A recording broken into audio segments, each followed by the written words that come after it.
നമ്മൾ മാലേച്ചിൻ്റെ വീട്ടിലും അയൽക്കൂട്ടത്തിൽ പോയി വന്നപ്പോൾ തുടങ്ങിയിട്ട് അവിടുത്തെ പൊക്കോടൻ്റെ ടേസ്റ്റിനെ കുറിച്ച് പറയാം. അപ്പം ഞാനിന്ന് വിചാരിച്ചിരുന്നു നല്ല മഴയൊക്കെ അല്ലേ, ഉമ്മക്ക് കുറച്ച് പൊക്കോട ഉണ്ടാക്കി കൊടുക്കാമെന്ന്.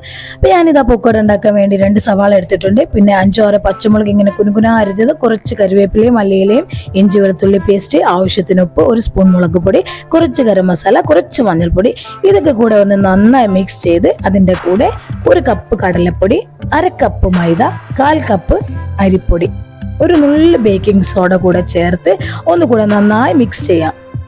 ഇത് മിക്സ് ചെയ്യുന്ന സമയത്ത് കുറച്ച് വെള്ളം ചേർത്താൽ മതി. നമ്മളെ സവാളയിൽ നിന്നെല്ലാം വെള്ളം വരും. നമ്മൾ 1 മണിക്കൂർ റെസ്റ്റ് ചെയ്യാൻ വെച്ചാൽ തന്നെ മാവൊന്ന് ലൂസായി വരും.